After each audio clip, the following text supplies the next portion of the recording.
এই 40টা সুন্নাহ আমাদের সমাজ থেকে হারিয়ে গেছে। শুধু তা নয়, আরো অনেক সুন্নাহ আছে। আজ আমি যে বিষয়ে আলোচনা করতে চাই সেটি হল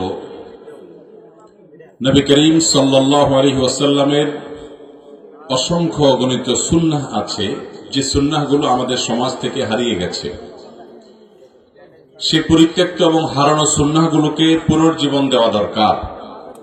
ইবনে মাজার যে হাদিসটি আমি পাঠ করেছি, সে হাদিসে নবী আলাইহিস সালাম ইরশাদ করেছেন, যে ব্যক্তি আমার কোন সুন্নতকে জিন্দা করবে, অর্থাৎ সমাজ থেকে হারিয়ে গেছে সেটার পুনর্প্রচলন দিবে, অন্যদের মধ্যে প্রচার করবে এবং তার প্রচারে তার দেখা দেখি অন্যরাও সেটা আমল করবে, সমাজে সেটা পুনরায় প্রতিষ্ঠিত হবে, চালু হবে, এ কাজ যে করবে, আল্লাহ রাব্বুল আলামিন ওই ব্যক্তিকে তার দেখা দেখি এবং তার বলার কারণে যত মানুষ আমল করবে, ওই সুন্নাহ জিন্দা হবে, তাদের সবার আমলের সমপরিমাণ সওয়াব আল্লাহ তাআলা এই সুন্নাহ জিন্দাকারী ব্যক্তিকে দান করবেন এবং যারা আমল করেছেন তাদের আমলের সওয়াবে কোনো ঘাটতি হবে না। এছাড়াও নবী আকরাম সাল্লাল্লাহু আলাইহি ওয়াসাল্লামের আরেকটি প্রসিদ্ধ হাদিস আমরা জানি, তিনি আখেরি জামানায় তার উম্মতদের মধ্যে থেকে কিছু মানুষ যারা তার সুন্নাহ জিন্দা করবে, তার সুন্নাহ প্রতিষ্ঠা করবে, তাদের মর্যাদা এবং ফজিলতের একাধিক হাদিসে একাধিক ওয়াদা তিনি করেছেন এবং সেরকম বহু হাদিসই আছে।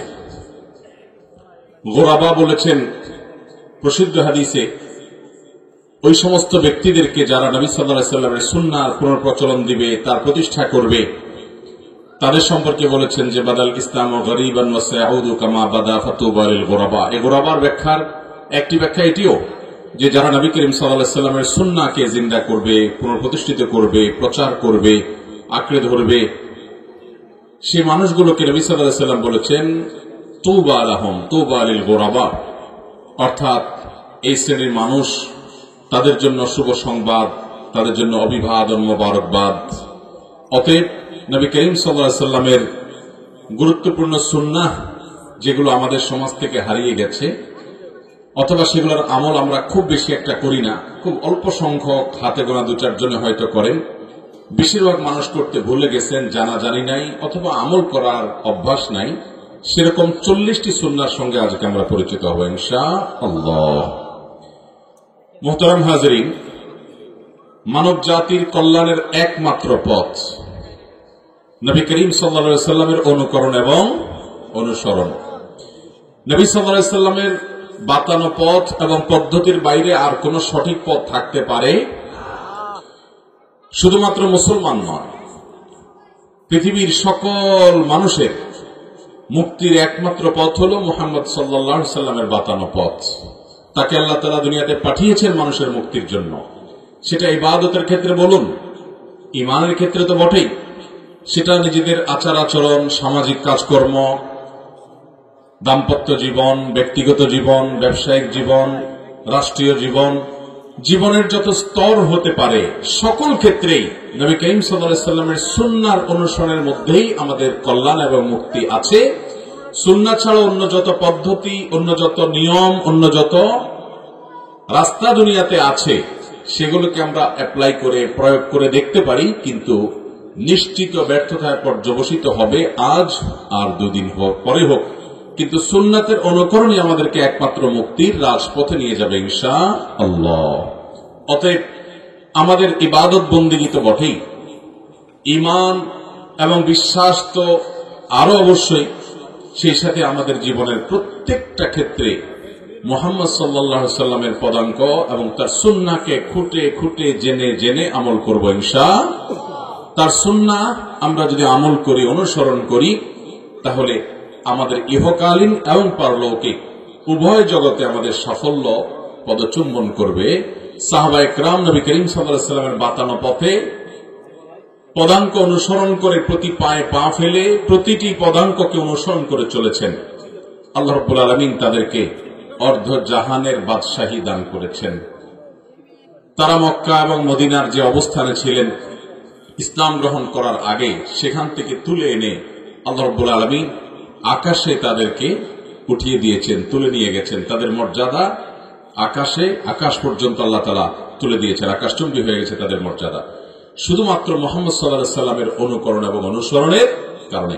নবী সাল্লাল্লাহু আলাইহি সাল্লামের সুন্নাহ যখনই আমরা শুনবো, আমাদের বুঝে আসুক বা না আসুক, যদি সেটি সুসাব্যস্ত হয়, বিশুদ্ধ হাদিস দ্বারা প্রমাণিত হয়, তাহলে সেই সুন্নাহর অনুসরণেই কল্যাণ আছে, এতে কোনো সন্দেহ।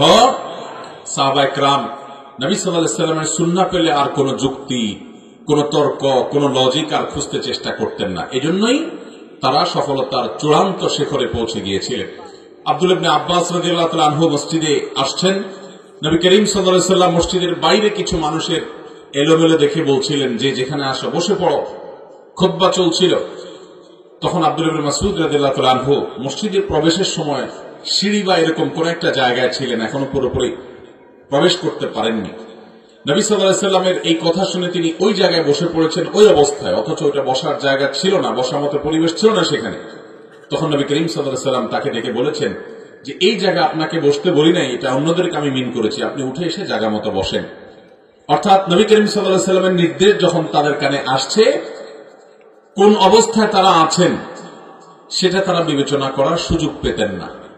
তারা অকপটে নবী সাল্লাল্লাহু আলাইহি সাল্লামের সেই নির্দেশনাকে মানার জন্য প্রস্তুত ছিলেন। এই আনুগত্য তাদেরকে এই পৃথিবীর রাজত্ব এনে দিয়েছে। এই আনুগত্য তাদেরকে গোটা দুনিয়ার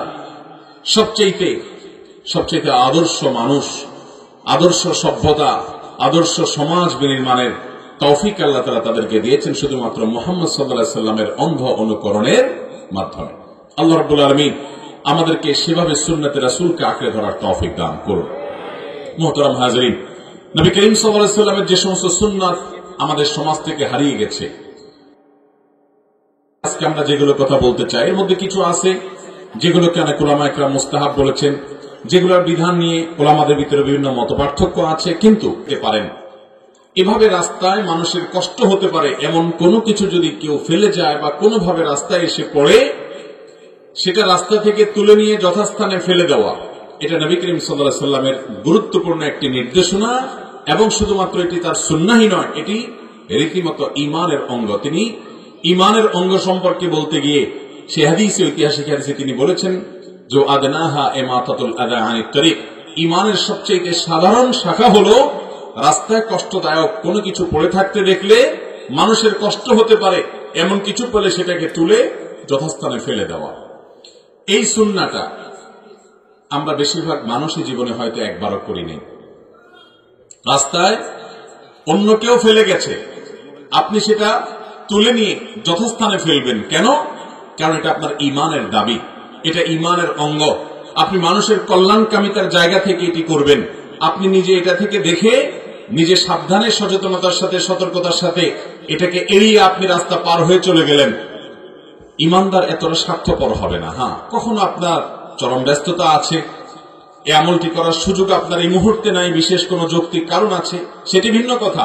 কিন্তু যখনই আপনার সুযোগ থাকবে, আপনি নিজেকে গা বাঁচিয়ে চলে তা হবে না, বরং সেটিকে তুলে নিয়ে যথাস্থানে ফেলে দিবেন। এটি হলো ঈমানের দাবি। এটি নবী সাল্লাল্লাহু আলাইহি সাল্লামের গুরুত্বপূর্ণ একটি নির্দেশনা। এটি তার সমাজে অহরহ আমল হয়। কিন্তু শুকরিয়া বা কৃতজ্ঞতা প্রকাশের নবী করিম সাল্লাল্লাহু আলাইহি সাল্লামের আরেকটি পদ্ধতি আমাদের সমাজে অনেকটা বিস্তৃত হয়ে গেছে, সেটি হলো সিজদাতুশ শুকর বা শুকরিয়ার সিজদা। যে আপনি ওই অবস্থায় যখন সুসংবাদ পেলেন, সিজদায় লুটিয়ে পড়ে আল্লাহু আকবার বলে সিজদায় চলে গেলেন, সুবহান রাব্বিয়াল আলা 3 বার পাঠ করে আপনি তেলাওয়াতে সিজদা যেভাবে করেন, ঠিক সেভাবে আপনি সিজদাতে শুকর আদায় করলে আল্লাহ তাআলার প্রতি কৃতজ্ঞতা নিবেদন করলেন। এই আমলটি আমাদের সমাজ থেকে অনেকটা হারিয়ে গেছে।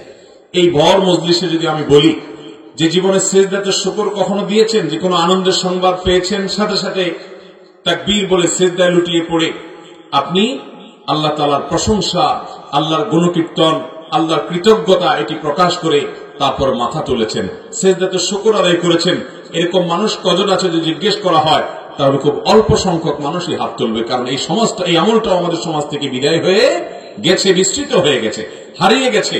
অতএব আমরা এই সুন্নাহটাকেও জিন্দা করবো ইনশাআল্লাহ।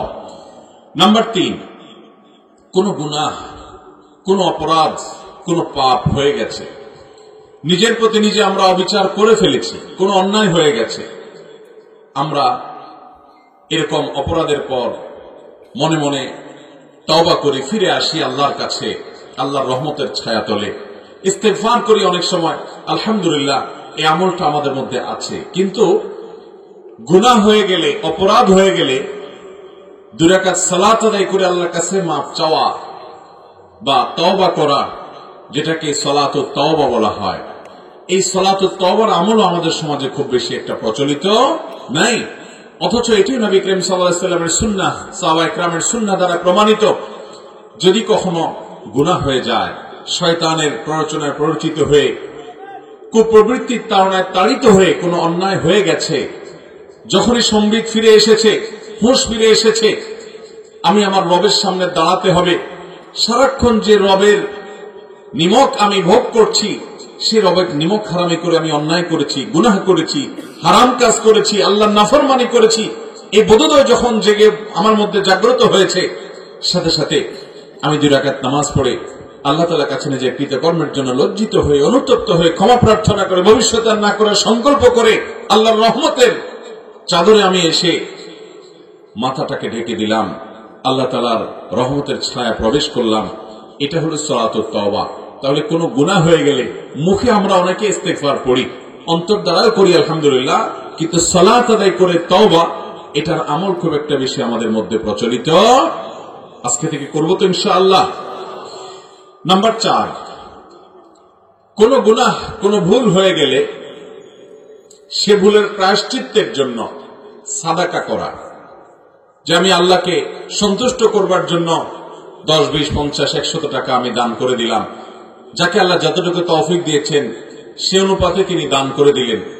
গুনাহ থেকে মুক্তির জন্য অন্তর থেকে লজ্জিত হয়ে, নিজেকে ভৎসনা করে, অনুতপ্ত হয়ে, ভবিষ্যতে না করার সংকল্প তো করবই, মুখে আল্লাহর কাছে ক্ষমা প্রার্থনা তো করবই, এবং 2 রাকাত সালাত আদায় করে আল্লাহর কাছে ক্ষমা প্রার্থনা করব।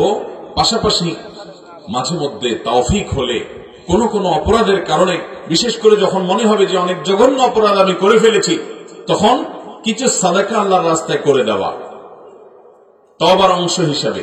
এটি আমল আমাদের সমাজ থেকে প্রচলিত নাই, বরং এটি হারিয়ে গেছে।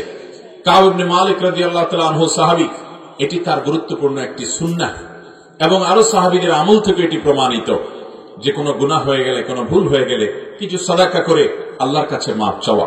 কাব ইবনে মালিক রাদিয়াল্লাহু তাআলা আনহু তার তওবার মধ্যে এই পদ্ধতি অনুসরণ করেছেন। ইমাম ইবনুল কাইয়িম রাহিমাহুল্লাহ সেই ঘটনা উল্লেখ করে বলেছেন, এখান থেকে প্রমাণিত হয় যে যদি গুনাহ বা ভুল হয়ে যায়, অন্যায় হয়ে যায়, তখন সে অন্যায়ের প্রায়শ্চিত্ত করার জন্য তওবার অংশ হিসাবে কিছু টাকা পয়সা দান করা, কিছু দান সাদাকা করা, এটি মুস্তাহাব, উত্তম। এটিও নবী সাল্লাল্লাহু আলাইহি ওয়াসাল্লামের সাহাবীদের আমল থেকে প্রমাণিত, এটিও একটি সুন্নাহ।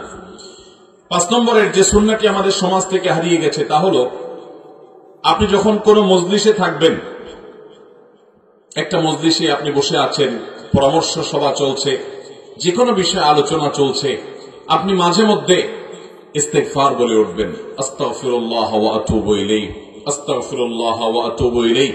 অবসর সময়গুলোকে আমাদের ইস্তেগফার দিয়ে পরিপূর্ণ করা, হঠাৎ হঠাৎ ইস্তেগফার বলে ওঠা, এটি নবী করিম সাল্লাল্লাহু আলাইহি ওয়াসাল্লামের গুরুত্বপূর্ণ একটি সুন্নাহ ছিল। মজলিসের ফাঁকে ফাঁকে ইস্তেগফার পাঠ করা সাহাবায়ে কেরামের সুন্নাহ ছিল। এই সুন্নাহটা আমাদের থেকে হারিয়ে গেছে। আমরা মনে করি কোনো গুনাহ করলে তখন শুধু ইস্তেগফার করব না, চলতে ফিরতে, উঠতে বসতে, আপনি কোথাও ওয়েটিং রুমে আছেন, অপেক্ষা করছেন, ডক্টরের রুমে প্রবেশ করবেন, সিরিয়ালে আছেন, আপনি অবসর সময়টা ইস্তেগফার করতে থাকবেন। আজকাল আমাদের অবসর সময়গুলো আমাদের স্মার্টফোন নিয়ে গেছে, আমাদের ফেসবুক, ইউটিউব আমাদের থেকে কেড়ে নিয়ে গেছে, এগুলো সব দখল করে ফেলেছে আমাদের এই স্মার্টফোনগুলো। অথচ অবসর সময়গুলোতে আমরা প্রচুর পরিমাণে ইস্তেগফার করতে পারি। চেষ্টা করবো তো ইনশাআল্লাহ। তাহলে বিশেষ করে কোন মজলিসে যখন থাকবো, মজলিসের ফাঁকে ফাঁকে ইস্তেগফার করা, এটি গুরুত্বপূর্ণ একটি সুন্নাহ, যা সমাজ থেকে প্রায় হারিয়ে গেছে বললেই চলে। আরাবিয়ানদের মধ্যে অবশ্য দেখা যায়, তারা বিভিন্ন মজলিসে বসলে ফাঁকে ফাঁকেই তারা আস্তাগফিরুল্লাহ, আস্তাগফিরুল্লাহ ওয়া আতুবু ইলাইহি অথবা দুরূদ শরীফ তারা ফাঁকে ফাঁকে বলে ওঠেন। কিন্তু আমাদের সমাজে এই আমলের প্রচলন একেবারে নেই বললে চলবে। আমরা ইনশাআল্লাহ বিদিনিল্লাহ এখন থেকে কোন মজলিসে বসে থাকলে ফাঁকে ফাঁকে হঠাৎ হঠাৎ করে আমরা আস্তাগফিরুল্লাহ, আস্তাগফিরুল্লাহ ওয়া আতুবু ইলাইহি অথবা ইস্তেগফারের যত ভাষ্য আছে সেগুলো দিয়ে আল্লাহর কাছে ইস্তেগফার করব ইনশাআল্লাহ। নাম্বার 6, ওসিয়ত লিখে যাওয়া। আব্দুল ইবনে ওমর রাদিয়াল্লাহু তাআলা আনহু বর্ণিত হাদিসে নবী করিম সাল্লাল্লাহু আলাইহি ওয়াসাল্লাম বলেছেন, কারোর যদি ওসিয়ত করবার মতো কোনো বিষয় থাকে, সে যেন ওসিয়ত লেখা ছাড়া রাতে না ঘুমায়।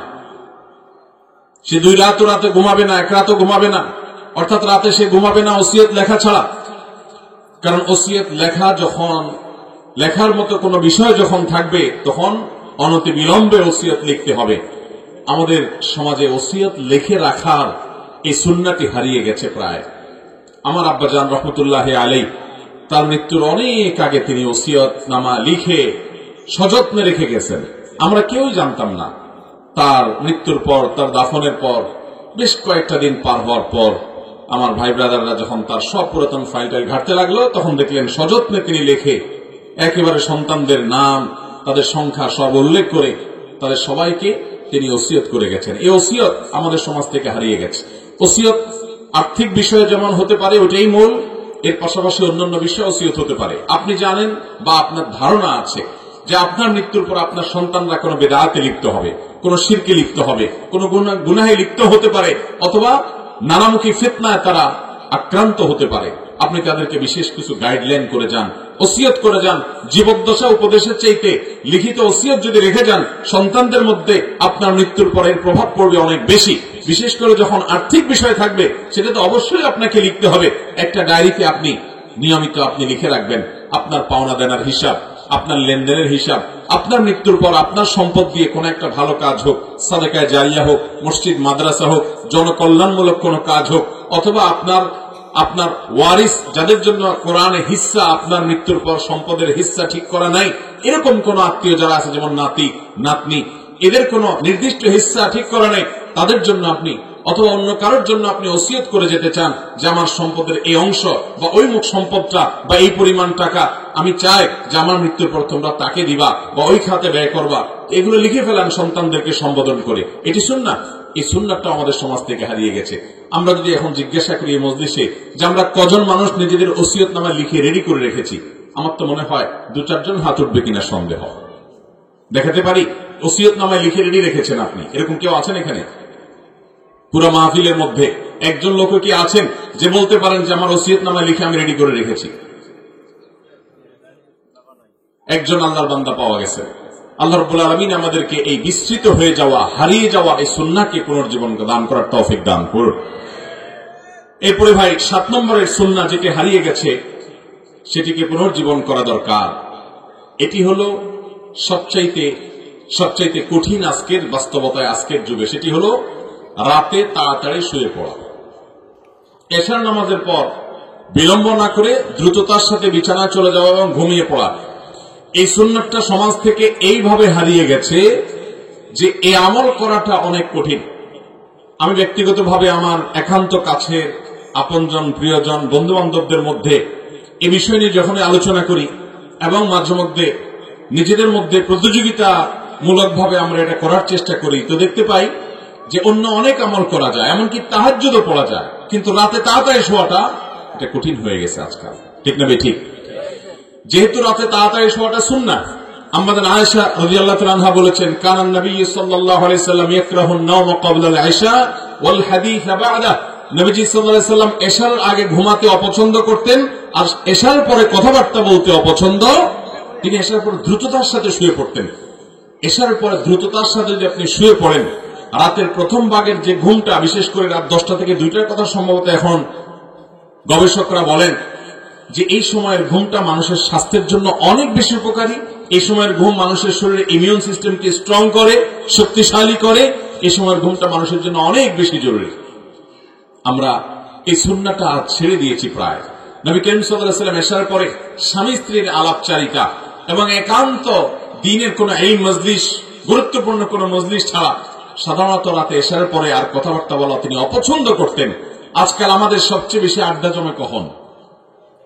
24 ঘন্টার মধ্যে সবচেয়ে যে টাইমের মজলিসটা সবচেয়ে জমজমাট হয়, সেটা কোনটা? এশার পরে। এমনকি নামাজিদের মজলিসও তখন সবচেয়ে বেশি জমে, কারণ এশার নামাজ হয়ে যাওয়ার পরে আর কোনো সামনে নামাজ নাই, সালাত নাই, একেবারে রাত ফজর পর্যন্ত লম্বা সময় আছে, নিরিবিলি আড্ডা পাড্ডা মারা যায়। এই জন্য টেলিভিশনগুলোতেও দেখবেন যত চটকদার যত আকর্ষণীয় প্রোগ্রাম আছে বেশিরভাগই সব এশার নামাজের পরে। কারণ এই হাদিসটি রাতে তাড়াতাড়ি শোয়ার ফজিলতে সুন্নাহ, এটি আপনার আমার জানা না থাকলে কি হবে? ইবলিসের জানা আছে, যেন সে এমন সভ্যতা এমন সংস্কৃতি সে নির্মাণ করে দিচ্ছে যে কোনোভাবে সুন্নাহ যাতে আমরা আমল করতে। রাতে যদি কেউ তাড়াতাড়ি শোয়, তার ফজর তো বটেই, তাহাজ্জুদ পড়াটাও সহজ হবে। আর যদি রাতে কেউ দেরিতে শোয়, তাহাজ্জুদ পড়ার কথা, ফজর পড়াই কঠিন। এই সুন্নাহটা যদি কেউ পালন করতে পারে এই যুগে, তাহলে তার দ্বারা আরো বহু সুন্নাহ পালন করা, এমনকি অনেক ফরজ পালন করা তাদের জন্য সহজ হবে ইনশাআল্লাহ। চেষ্টা করবো তো ইনশাআল্লাহ। মোবাইল ঘাটাঘাটি যত যা আছে সব আগে সেরে ফেলে এসার পর দ্রুততার সাথে বিছানায় চলে যাওয়া। আপনি রাত জেগে যে কাজটা করবেন ওই কাজটা ফজরের পরে করেন, আপনার জীবনে বরকত হবে ইনশাআল্লাহ। চেষ্টা করবো তো ইনশাআল্লাহ। তাহলে 7 নম্বরের হারিয়ে যাওয়া সুন্নাত হলো রাতে তাড়াতাড়ি শুয়ে পড়া। হারিয়ে গেছে প্রায়, খুব বেশি একটা আমল নেই, শহর তো বটে গ্রামেও নেই। 8 নম্বরের হারিয়ে যাওয়া সুন্নাত হলো এশার নামাজ 1/3 পর্যন্ত দেরি করে পড়া। এই আমলটাও কিছু মাদ্রাসার মসজিদ ছাড়া, বড় বড় মাদ্রাসাগুলো কেন্দ্রিক যে মসজিদ সেগুলো ছাড়া অন্য জায়গায় খুব একটা নাই। নবী করিম সাল্লাল্লাহু আলাইহি ওয়াসাল্লামের বেশ কয়েকটি হাদিস আছে, তিনি বলেছেন আমার উম্মতের জন্য খুব বেশি কষ্টকর হবে, সে আশঙ্কা যদি আমার না হতো তাহলে আমি এশার নামাজকে দেরিতে পড়ার নির্দেশ জারি করে দিতাম। এই হাদিস থেকে বোঝা যায় নবী সাল্লাল্লাহু আলাইহি ওয়াসাল্লাম চাইতেন এশার নামাজ একটু বিলম্ব করে পড়া। বিলম্ব করে পড়া বলতে মধ্যরাত পর্যন্ত নেওয়া না, বিলম্ব করে পড়া বলতে সর্বোচ্চ 1/3 পর্যন্ত নেওয়া। এর মাধ্যমে কি হবে? এশার আগে সব কাজগুলা করা সহজ হবে, খাওয়া দাওয়া সব। তারপরে এশার নামাজ পড়ে মানুষ ঘুমিয়ে যাবে। এশার আগে নবী সাল্লাল্লাহু আলাইহি ওয়াসাল্লাম খাওয়া পছন্দ করতেন। কেন? আপনি এশার আগে যখন খেয়ে ফেলবেন তখন এশার পর তাড়াতাড়ি শোয়া সহজ হবে। তাছাড়া এশার আগে যখন আপনি খেয়ে মসজিদে যাবেন, জামাতে সালাত আদায় করবেন, রুকু সিজদা করবেন, উঠবস করবেন, আপনার খাবারটা হজম হয়ে যাবে, এরপর আপনি বিছানায় যাবেন, সেটা আপনার স্বাস্থ্যের জন্য ভালো। নবী সাল্লাল্লাহু আলাইহি ওয়াসাল্লামের সুন্নাহর মাঝে ওই যে বললাম দুনিয়ার কল্যাণও আছে, আখিরাতের কল্যাণও আছে। এজন্য ভাইরা 8 নম্বরের হারিয়ে যাওয়া সুন্নাহ হলো এশার সালাতকে একটু পরে পড়া এবং অন্যান্য সব কাজ খাওয়া দাওয়া সব এশার আগে সেরে ফেলা। 9 নম্বরের হারিয়ে যাওয়া সুন্নাত হলো সম্মানিত 4 মাসের সম্মান দেওয়া। কোরআনে কারিমে সূরা বাকারা এবং সূরা তাওবা 2 জায়গায় আল্লাহ রাব্বুল আলামিন সম্মানিত 4 মাস সম্পর্কে আলোচনা করেছেন। আমি যদি এখন জিজ্ঞাসা করি সম্মানিত 4 মাস আবার কি, কোন 4 মাসকে সম্মানিত 4 মাস বলা হয়, আমার তো বিশ্বাস যে 10টা হাত উঠবে কিনা সন্দেহ আছে। সম্মানিত 4 মাস কোন 4 মাস বলতে পারবেন? যারা বলতে পারবেন হাত তোলেন দেখি। 2, 3, 4, 5। এত বড় মজলিসে 5-6টি হাত মাত্র উঠেছে, তার মানে বাকি লোকেরা আমরা বেশিরভাগ মানুষ জানিও না। মোহতারাম হাজিরিন, আল্লাহ রাব্বুল আলামিন কোরআনে কারিমে কোনো খুচরা কথা বলেন নাই, সব পাইকারি এবং মৌলিক কথা বলেছেন। কোরআনে কারিমে একাধিক জায়গায় কোনো বিষয় যদি আলোচনা হয়, নবী করিম সাল্লাল্লাহু আলাইহি ওয়াসাল্লাম যদি সেটার ব্যাখ্যা করেন বিভিন্ন হাদিসে, তাহলে বুঝতে হবে বিষয়টা খুবই গুরুত্বপূর্ণ। আল্লাহ তাআলা কোরআনে কারিমে বলেছেন ইয়াসআলুনাকা আনিশ শাহরিল হারাম কিতালিন ফীহি কুল কিতালুন ফীহি কাবীর ওয়া সাদ্দুন আন সাবিলিল্লাহ। অন্য আয়াতে আল্লাহ বলেছেন ইন্না ইদ্দাতাশ শুহুরি ইনদাল্লাহি 12 শাহরান ফী কিতাবিল্লাহ ইয়াওমা খালাকাস সামাওয়াতি ওয়াল আরদ মিনহা আরবাআতুন হুরুম। এই আয়াতে পরিষ্কারভাবে আল্লাহ রাব্বুল আলামিন আমাদেরকে জানিয়েছেন যে বছরে 12টি মাস, নবমণ্ডল ভূমণ্ডল সৃষ্টির দিন থেকে এই গণনা চলে আসছে আল্লাহর কাছে। তবে এর মধ্যে থেকে 4টি মাস হলো সম্মানিত। এই 4টির মধ্যে 3টা হলো ধারাবাহিক, জিলকদ, জিলহজ আর মুহররম 3টি ধারাবাহিক, আর 4র্থটি হলো রজব মাস, যে মাসটা এখন চলছে বর্তমানে।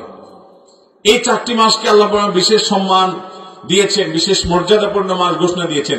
আমরা জানি না মর্যাদা দেব কোত্থেকে, মর্যাদা কিভাবে দেব এই মাসের।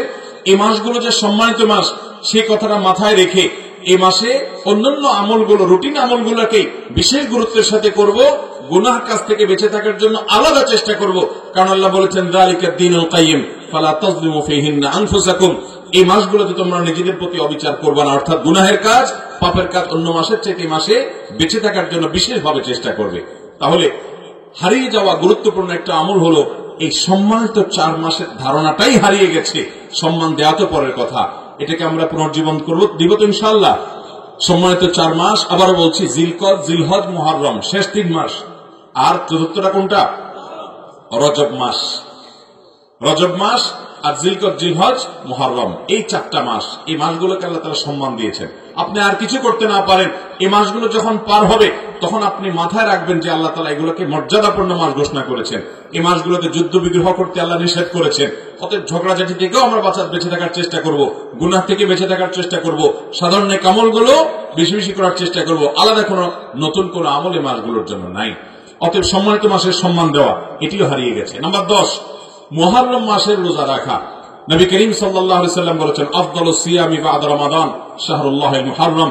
রমাদানের পরে সবচেয়ে উত্তম রোজা হলো মুহররম মাস, আল্লাহর মাস মুহররম মাসের রোজা। মুহররম মাসের নফল রোজা, এটাও আমাদের সমাজে খুব একটা মানুষ রাখে না, জানাজানিও নাই। বিদায় কোরবানির ঈদের মাস যেটি জিলহজ মাস, সে মাস চলে গেলে মুহররম অর্থাৎ বছরের প্রথম মাস যখন শুরু হবে, গোটা মাস ব্যাপী নফল রোজা রাখার চেষ্টা করব আমরা ইনশাআল্লাহ। এরপর 11 নম্বর আমল হারিয়ে যাওয়া আমলের মধ্যে থেকে, সুন্নাহর মধ্যে থেকে একটা হলো, 11 নম্বরটা হলো বৃষ্টি হলে শরীর খালি করে একটু গায়ে পানি লাগানো। আপনার ছাদে হোক, আপনার নিজের আঙ্গিনায় হোক, যেখানে তৌফিক হয় আপনি বৃষ্টির পানি একটু গায়ে লাগাবেন। একেবারে জবজবা বৃষ্টিতে আপনাকে কয়েক ঘন্টা ভিজতে বলা হয় না যে ঠান্ডা লাগায় ফেলবেন, বরং আপনি জামা খুলে খালি করে কিছুটা গায়ে পানি লাগাবেন। নবী করিম সাল্লাল্লাহু আলাইহি ওয়াসাল্লামের সুন্নাহ এটি। হাদিসে নবী সাল্লাল্লাহু আলাইহি ওয়াসাল্লাম এই সম্পর্কে ফজিলত বর্ণনা করেছেন এবং সাহাবীদের উৎসাহ দিয়েছেন। যার কারণে বৃষ্টি যখন হয়, আপনি সবসময় পারেন না, মাঝে মধ্যে 2-1 সময় অন্তত বৃষ্টির পানিটা গায়ে লাগাবেন। এটি নবী সাল্লাল্লাহু আলাইহি ওয়াসাল্লামের সুন্নাহ। তার এই সুন্নাহর মধ্যে কল্যাণ আছে, আমরা আজকে বুঝি অথবা 200 বছর পরে বুঝি গবেষণার মাধ্যমে, কিন্তু অবশ্যই সেখানে কল্যাণ আছে। 12 নম্বর সুন্নাহ হলো তাহিয়াতুল মসজিদ এবং তাহিয়াতুল ওযুর সালাত আদায় করা। আমাদের দেশে কজন মানুষ তাহিয়াতুল মসজিদ আদায় করে? নাই বললে চলে। তাহিয়াতুল মসজিদ যাও 2-4 জন আদায় করে, তাহিয়াতুল ওযু তো একেবারেই বিলুপ্ত হয়ে গেছে বলতে গেলে চলে সমাজ থেকে। যে ওযু করার পর 2 রাকাত নামাজ, ওযু হয়ে গেছে, কোনো কথাবার্তা বলার আগে ওযু করেছেন, যেখানে সম্ভব কাছাকাছি জায়গা ওযু যেখানে করেছেন তার পাশেই কিবলার দিকে ফিরে দাঁড়িয়ে 2 রাকাত সালাত আদায় করে ফেলেন বিলম্ব না করে। এটাকে বলা হয় তাহিয়াতুল ওযু, ওযুর সম্মানার্থে 2 রাকাত নামাজ আদায় করা। এই আমলটার কারণে বেলাল রাদিয়াল্লাহু তাআলা আনহুকে নবী সাল্লাল্লাহু আলাইহি ওয়াসাল্লাম মেরাজের রাতে দেখেছেন যে তার পাও আগে আগে নবীজির আগে আগে জান্নাতে চলছে, এই তাহিয়াতুল ওযুর আমলের কারণে। করব তো ইনশাআল্লাহ। তাহিয়াতুল মসজিদের নামাজ নবী করিম সাল্লাল্লাহু আলাইহি ওয়াসাল্লাম এত গুরুত্ব দিতেন যে মসজিদে আপনি ঢুকলেন, ইযা দাখালা আহাদুকুমুল মাসজিদা ফালা ইয়াজলিস হাত্তা ইউসাল্লি রাকাতাইন। মসজিদে যদি কেউ তোমাদের ঢুকে তাহলে সে 2 রাকাত নামাজ পড়া ছাড়া যেন না বসে। নবী সাল্লাল্লাহু আলাইহি ওয়াসাল্লাম গুরুত্ব দিতেন আল্লাহর ঘরের সম্মানার্থে 2 রাকাত নামাজ পড়ে তারপরে বসবে, নামাজ পড়া ছাড়া বসবে না। আমাদের সমাজ থেকে আমলটা অনেকটা হারিয়ে গেছে। কোন কোন ব্যক্তি, কোন কোন সাহাবী মসজিদে ঢুকে যদি বসে যেতেন, নবী সাল্লাল্লাহু আলাইহি ওয়াসাল্লাম বলতেন, কুম, দাঁড়িয়ে যাও, ফাসাল্লি রাকাতাইন, এবং 2 রাকাত নামাজ পড়ো, এরপর তুমি বসো। অতএব মসজিদে ঢোকার পর 2 রাকাত নামাজ আর ওযু করার পর 2 রাকাত নামাজ পড়বো তো ইনশাআল্লাহ। এটা আমাদের সমাজ থেকে হারিয়ে গেছে বললেই চলে। 13 নম্বর সুন্নাহ যেটি হারিয়ে গেছে আমাদের সমাজ থেকে, সেটা হলো ব্যবসায়ীদের সুন্নাহ। সেটি হলো কোন মাল বিক্রি করার পর সে মাল ফেরত নেওয়া। মাল বিক্রি করে ব্যবসা করবেন, আপনার লাভ হবে। আর যদি ক্রেতা যৌক্তিক কোনো কারণে আপনার মালের কোনো পরিবর্তন করা ছাড়া যদি আপনার কাছে ফেরত দিতে নিয়ে আসে, তাহলে সেটা চেঞ্জ বা ফেরত দিয়ে তার মূল্য তাকে পরিশোধ করে দিবেন। এর কারণে একটি সুন্নাহ জিন্দা হবে এবং সুন্নাহ জিন্দা করার সব আপনি লাভ করবেন। ব্যবসা দুনিয়াটা না হলো আখিরাতেরটা হবে ইনশাআল্লাহ। ইমানদার ব্যবসায়ী সেই কাজটা করবে। আমাদের ব্যবসায়ী ভাইরা মাল বিক্রি করার পর যদি ফেরত দিতে কেউ আনে, ফেরত তো দূরের কথা, চেঞ্জ করতে আনলেও আমরা নানা রকম টাল বাহানা করি। অনেক সময় দেখা যায় একই মাল, একই দামের মাল, যেহেতু চেঞ্জ করতে আনছে ভদ্রলোক, ওই চান্সে তার কাছ থেকে আরো অতিরিক্ত টাকা দাবি করি, অযথা তাকে হয়রানি করি, পরেশান করি, অতিরিক্ত মূল্য তার কাছ থেকে নেই। অথচ নবী সাল্লাল্লাহু আলাইহি ওয়াসাল্লামের গুরুত্বপূর্ণ একটা সুন্নাহ হলো বিক্রিত মাল ফেরত নেওয়া। আপনি সবসময় না পারেন যে আপনার মালে পরিবর্তন করে ফেলেছে অথবা নষ্ট করে ফেলেছে বা এটা মূল্যমান কমিয়ে দিয়েছে, তারটা ভিন্ন কথা, কিন্তু যে এরকম কিছু করে নাই তার মালটা আপনি ফেরত দিবেন আল্লাহকে খুশি করবার জন্য। আর যখন কোন দোকানদার এরকম করবে, ইনশাআল্লাহ বিইذনিল্লাহ তার ব্যবসার মধ্যে যেমন আল্লাহ বারাকা দান করবেন, ক্রেতাদের মধ্যেও তার দোকানের প্রতি, তার ব্যবসার প্রতি আস্থা তৈরি হবে ইনশাআল্লাহ। 14 নম্বর সুন্নাহ যেটা হারিয়ে গেছে আমাদের সমাজে, তা হলো অপরিচিত লোককে সালাম দেওয়া। আমরা সাধারণত সালাম দেই কাকে? পরিচিত মানুষজনকে। রাস্তায় একজন মানুষকে আপনি চিনেন না, পথচারী, তাকে সালাম দেওয়া হয় সচরাচর? দেওয়া হয় না। আমরা শুধুমাত্র মুখ চেনা লোককে সালাম দেই, অথচ নবী করিম সাল্লাল্লাহু আলাইহি ওয়াসাল্লাম বলেছেন তুমি সালাম দিবে তাকে যাকে চেনো, তাকেও সালাম দিবে যাকে তুমি চেনো না। তাহলে অচেনা মানুষকে সালাম দেওয়া এটা নবী করিম সাল্লাল্লাহু আলাইহি ওয়াসাল্লামের গুরুত্বপূর্ণ একটি সুন্নাহ। কেউ আপনার সাথে কথা বলতে আসছে, তো তিনি কথা বলার শুরুতে তিনি সালাম দিবেন। তিনি ভুলে গেছেন, তো আপনি তাকে সালাম দিবেন। অপরিচিত অজানা মানুষটাকেও আমরা সালাম দেব ইনশাআল্লাহ। 15 নম্বর যে সুন্নাহটা হারিয়ে গেছে সেটি হলো মিসওয়াকের সুন্নাহ। ভাইরা আমার, নবী করিম সাল্লাল্লাহু আলাইহি ওয়াসাল্লাম মিসওয়াক করতেন তার জীবনে এত জায়গায় যে সেটা শুধুমাত্র আমরা মনে করি মুখ পবিত্র করার বা মুখ পরিচ্ছন্ন করার, দাঁত পরিষ্কার করার মাধ্যম না। মিসওয়াকের গুরুত্ব শুধুমাত্র দাঁত পরিষ্কার করার মধ্যে সীমাবদ্ধ নয়। মিসওয়াকের অলৌকিক কিছু উপকারিতা আছে, যে উপকারিতাগুলো আমরা অনেকে জানি না। অনেক উলামায়ে কেরাম বলেছেন মিসওয়াক নিয়মিত করা এটা ঈমানি মৃত্যু তৌফিক হওয়ার মাধ্যম। নবী করিম সাল্লাল্লাহু আলাইহি ওয়াসাল্লামের জীবনের শেষ আমল কি ছিল? সর্বশেষ আমল, তারপর আর কোনো আমল করেন না, সেটা হলো মিসওয়াক। মিসওয়াক করতে করতে তিনি দুনিয়া থেকে চলে গেছেন।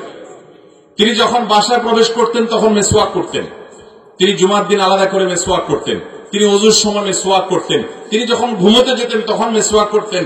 কোন মজলিসে যখন যেতেন তখন মিসওয়াক করতেন।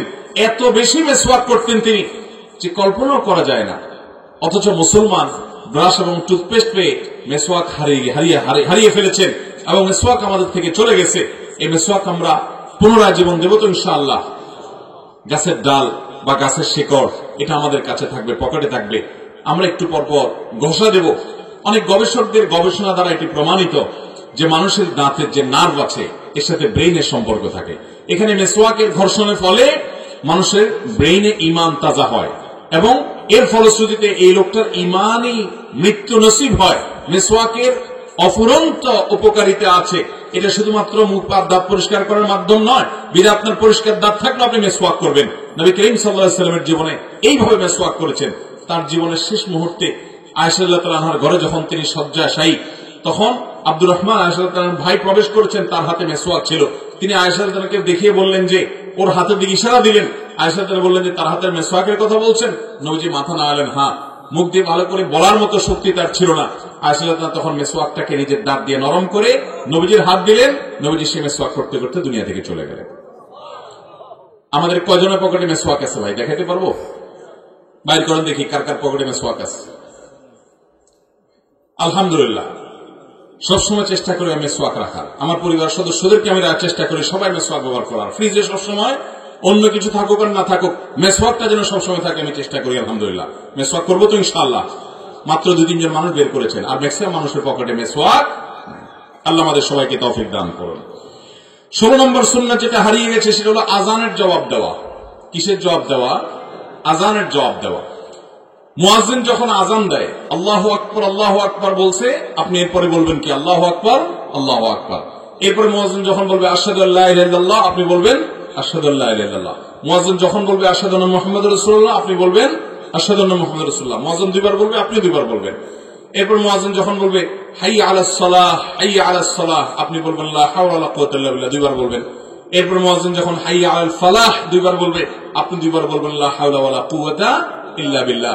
মুয়াজ্জিন যখন আল্লাহু আকবার বলবে, আপনি আল্লাহু আকবার বলবেন। যখন লা ইলাহা ইল্লাল্লাহ বলবে, তখন লা ইলাহা ইল্লাল্লাহ বলবেন। আযানের দোয়া আমরা অনেকেই পড়ি, কিন্তু আযানের জবাব আমরা বেশিরভাগ দেই না। সাধারণ মানুষের মধ্যে অনেকের মধ্যে জানাশোনাও নেই। নবী করিম সাল্লাল্লাহু আলাইহি ওয়াসাল্লাম বলেছেন, যে ব্যক্তি মুয়াজ্জিন যা বলে সেটা যদি সে বলে, কুলু মিসলা মা ইয়াকুলুল মুয়াজ্জিন, মুয়াজ্জিনের আযানের জবাব যদি কেউ দেয়, আল্লাহ রাব্বুল আলামিন ওই ব্যক্তিকে মুয়াজ্জিনের আযান দিয়ে যে সওয়াব পায় সেই পরিমাণ সওয়াব ওই জবাবদাতাকে দান করেন। আর মুয়াজ্জিন কি পরিমাণ সওয়াব পায় জানেন? মুয়াজ্জিনের ফজিলত তো অপরিসীম। কিয়ামতের ময়দানে মুয়াজ্জিনের ঘাড় হবে সবার চেয়ে উঁচু, অর্থাৎ বোঝা যাবে এরা দুনিয়াতে মুয়াজ্জিন ছিল, সম্মানিত মানুষ ছিল। যদি আল্লাহকে খুশি করার জন্য আযান দিয়ে থাকে, শুধুমাত্র চাকরির গরজে না, আল্লাহকে খুশি করার জন্য যদি আযান দিয়ে থাকে, ইখলাস যদি থাকে, ইহতিসাব যদি থাকে, তাহলে আযানের মাধ্যমে যত মানুষ তার আযান শুনে নামাজ পড়বে, সবার নামাজ পড়ে যে পরিমাণ সওয়াব পেয়েছে তাদেরটা তো তারা পাবেই।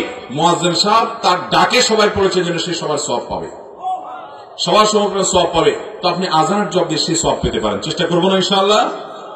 এরপরে ভাই আমার 17 নম্বর হারিয়ে যাওয়া সুন্নাত হলো তাহাজ্জুদ। তাহাজ্জুদের নামাজ। কোরআনে কারিমে একটা নফল নামাজের কথা একটা সুন্নত নামাজের কথা আল্লাহ তাআলা আলাদাভাবে উল্লেখ করেছেন, ওমিনাল লাইলি ফাতাহাজ্জাদ বিহি নাফিলাতাল লাক, রাতের কিছু অংশ নফল হিসাবে, এক্সট্রা হিসাবে তাহাজ্জুদ পড়ো। আল্লাহর নির্দেশ।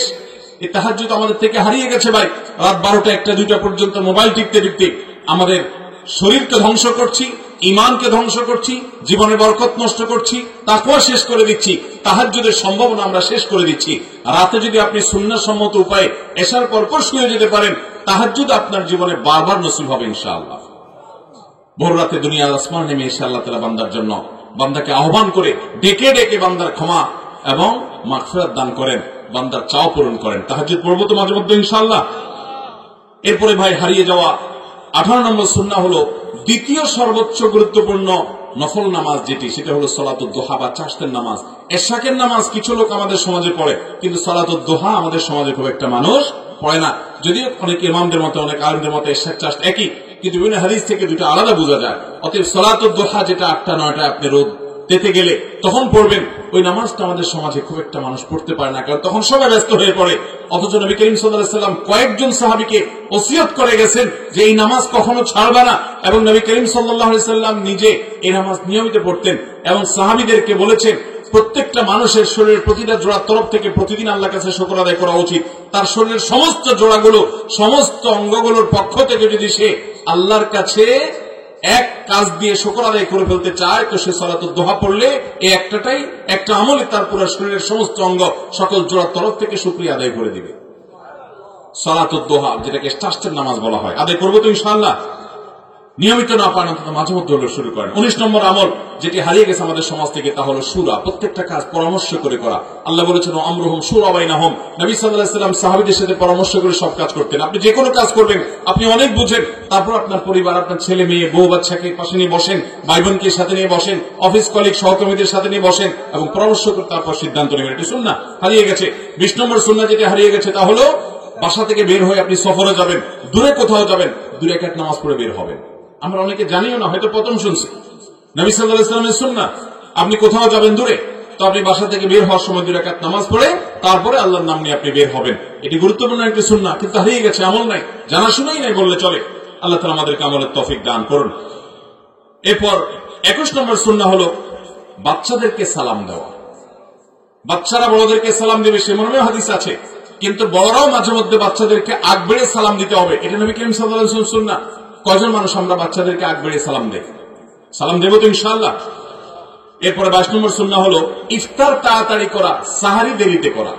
ইফতার তাড়াতাড়ি করা, সাহারিটা দেরিতে করা। নবী করিম সাল্লাল্লাহু আলাইহি ওয়াসাল্লাম বলেছেন এই উম্মত ততদিন কল্যাণের মধ্যে থাকবে যতদিন তারা ইফতারটা তাড়াতাড়ি করবে আর সাহারিটা বিলম্ব করে দেরিতে করবে। ইফতার তাড়াতাড়ি করবেন মানে কি? একবারে সূর্য ডুবার সাথে সাথে করে ফেলতে হবে, এটা আবশ্যক নয়। সাহারির ক্ষেত্রে আমরা জানি নবী করিম সাল্লাল্লাহু আলাইহি ওয়াসাল্লাম সাহারি দেরিতে করতে বলেছেন। এর মানে কি? এর মানে হলো তিনি সাহারি খেয়ে শেষ করার পর আযানের মধ্যবর্তীতে সময়ে 50টি আয়াতের মতো পড়া যেত, এই পরিমাণ গ্যাপ তিনি দিতেন। তাহলে বোঝা গেল দেরি করা মানে এই না যে আমি খাওয়া শেষ করলাম, এদিকে মুয়াজ্জিন আযান দিল, মুয়াজ্জিনের সাথে কম্পিটিশন লাগলাম যে মুয়াজ্জিন আযান আগে দিতে পারে নাকি আমি আগে খানা শেষ করতে পারি। এইরকম তার দেরি করতে শেষ মুহূর্তে খেতে নবী সাল্লাল্লাহু আলাইহি ওয়াসাল্লাম বলেন নাই। যাই হোক, এটিও হারিয়ে যাওয়া সুন্নাহ। তাহলে ইফতার আমরা বিলম্ব করবো না, সূর্য ডুবে গেছে নিশ্চিত হয়ে গেছি, সাথে সাথে ইফতার করে ফেলবো, আর সাহারি আমরা শেষের দিকে খাবো, এটি সুন্নাহ, অনেক আগে থেকে না খাওয়া। এরপরে 23 নম্বর সুন্নাহ হলো দোয়ার মাধ্যমে চিকিৎসা গ্রহণ করা। অসুখ হলে আমাদের ডাক্তারের কথা স্মরণ হয় সবার আগে, তেলে এগুলাতে ফু দিয়ে সেটা আপনি ব্যবহার করেন, পান করেন বা শরীরে মুছেন, ধোন, ইনশাআল্লাহ এর মাধ্যমে আল্লাহ রাব্বুল আলামিন আপনাকে শিফা দান করবেন। সূরা ইখলাস, সূরা ফালাক, সূরা নাস 3 বার পড়ে ফু দেন, ইনশাআল্লাহ আল্লাহ তাআলা আপনাকে শিফা দান করবে। কোরআনে কারীম এটার মাধ্যমে শিফা আপনি যদি গ্রহণ করেন, আপনি আল্লাহ তাআলার কুদরত দেখতে পাবেন, অলৌকিকত্ব দেখতে পাবেন। আমি আমার বাসায় প্রায় সময় প্রয়োগ করি এবং ঈমান প্রতিনিয়ত বাড়তে থাকে। কোরআনে কারীম যে আল্লাহ তাআলা শিফা হিসেবে নাযিল করেছেন, কোরআনে আল্লাহ তাআলা ঘোষণাও দিয়েছেন ওয়ানাজ্জিলু মিনাল কোরআনি মা হুয়া শিফাউন ওয়া রাহমাতুল লিল মুমিনিন। এই কোরআনের মধ্যে আল্লাহ তাআলা শিফা রেখেছেন ভাই। এজন্য আয়াত থেকে, দোয়া থেকে আমরা শিফা গ্রহণ করব। নবী সাল্লাল্লাহু আলাইহি ওয়াসাল্লাম অসুস্থ হলে রোগীকে দেখতে গেলে বলতেন লা বাসা তাহরুন ইনশাআল্লাহ। আবার দোয়া পড়তেন আসাল্লাহুল আযীম রাব্বাল আরশিল আযীম আইয়াশফিয়াক। এরকম বিভিন্ন দোয়ার মাধ্যমে শিফা গ্রহণ করা, এটা আমাদের সমাজ থেকে হারিয়ে গেছে। আমরা অসুস্থ হলে দোয়া পড়তে যাই না, দোয়া করতে যাই না, আমরা চলে যাই সবকিছুর আগে দুনিয়াবি মাধ্যমে। এর বাইরে 24 নম্বর যে সুন্নাহটা হারিয়ে গেছে আমাদের সমাজে তা হলো ফজরের পরে না ঘুমানো সুন্নাহ, কিন্তু এটাও হারিয়ে গেছে। এখন শহর তো শহর, গ্রামেও মানুষ ফজরের পরে অবশ্যই একটু হলেও ঘুমানো লাগে, ঠিক না? ঠিক। নবী করিম সাল্লাল্লাহু আলাইহি ওয়াসাল্লাম বলেছেন, আল্লাহুম্মা বারিক লি উম্মতি ফি বুকুরিহা, আল্লাহ আমার উম্মতের জন্য সকালের সময়টাতে বরকত দান করেন। আর তখন আপনি ঘুমায় থাকছেন। নবী করিম সাল্লাল্লাহু আলাইহি ওয়াসাল্লাম ফজরের পরে ঘুমাতেন না, সকালে ঘুমাইতেন না। আলহামদুলিল্লাহ, আমাদের অনেক ভাইরা একটা আমল শুরু করে দিয়েছেন। আল্লাহ তাআলা আমাদের সবাইকে আমলের তৌফিক দান করুন। আমরা ফজরের পরে ঘুমাবো না, রাতে তাড়াতাড়ি ঘুমাবো। রাতের ঘুম স্বাস্থ্যের জন্য উপকারী, সকালে ঘুম স্বাস্থ্যের জন্য ক্ষতিকর। ছাত্র ভাইরা রাত 12টা-1টা পর্যন্ত পড়ালেখা করে সকালে 9টা পর্যন্ত ঘুমায় থাকার চাইতে রাত তাড়াতাড়ি শুয়ে ভোরে উঠে আগে আগে পড়াটা অনেক বেশি উপকারী। হেফজখানার ছাত্ররা 30 পারা কোরআন তাদের পক্ষে ধরে রাখে। এর অন্যতম একটা কারণ হলো খুব অল্প সময় হেফজ করে ফেলে এবং সারা জীবন মুখস্থ ধরে রাখতে পারে। এর অন্যতম কারণ হলো বাংলাদেশে 100 ভাগ হেফজখানা রাতে তারা 10টার মধ্যে ঘুমায় পড়ে, আবার ভোরে উঠে তারা তেলাওয়াত করে পড়াশোনা করে। ওই সময় পড়াশোনা অনেক বেশি মানুষের স্মৃতিতে গেঁথে যায়।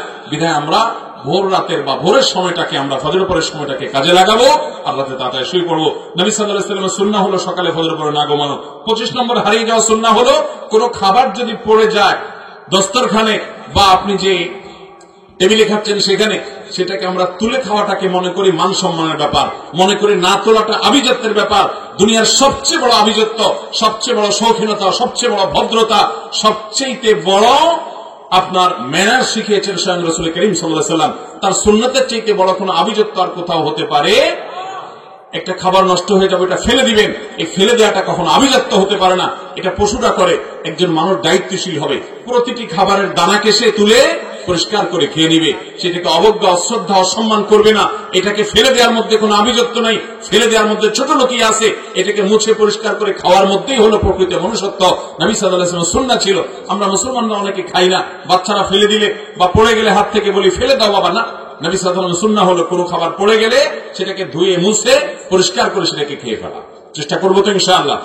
এই 25 নম্বর সুন্নাহটাও হারিয়ে গেছে আমাদের সমাজ থেকে। 26 নম্বর সুন্নাহ হলো নবী করিম সাল্লাল্লাহু আলাইহি ওয়াসাল্লামের সফর থেকে আসার পর 2 রাকাত নামাজ পড়া। সফর থেকে আসার পর মহল্লার মসজিদে ঢুকে আপনি 2 রাকাত নামাজ পড়ে তারপর আপনি বাসায় আসবেন। এই আমলটা তো একেবারেই হারিয়ে গেছে বললে ভুল হবে না, আমাদের সমাজে নাই বললে চলে। 27 নম্বর সুন্নাহ যেটা আমাদের সমাজ থেকে অনেকখানি হারিয়ে গেছে, আর সেই সুন্নাহটা হলো মাঝে মধ্যে খালি পায়ে হাঁটা।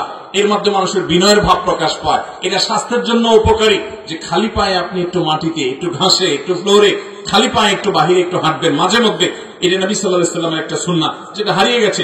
ডাক্তাররা যখন বলে এবং বলে যে উপকারী, তখন আমরা ঠিকই করি, অথচ নবী সাল্লাল্লাহু আলাইহি ওয়াসাল্লাম বহু আগেই সেটি আমাদেরকে বলে গেছেন। 28 নম্বর সুন্নাহ যেটা হারিয়ে গেছে তা হলো মুস্কি হাসা। কি করা? মানুষের সামনে মুস্কি হেসে কথা বলা। মুস্কি হাসা শুধু না, মানুষের সামনে যখন দেখা হবে তখন হাসি মুখে তার সাথে সাক্ষাৎ করা। নবী সাল্লাল্লাহু আলাইহি ওয়াসাল্লাম বলেছেন, লা তাহতারান্না মিনাল মা'রুফি শাইআ, কোন ভালো কাজ এটাকে ছোট মনে করবে না। এমন কি ওয়ালাউ আন তালকা আখাকা বিওয়াজহিন তালাক, তোমার ভাইয়ের সামনে যদি তুমি হাসি মুখে সাক্ষাৎ করো, এটা একটা ইবাদত।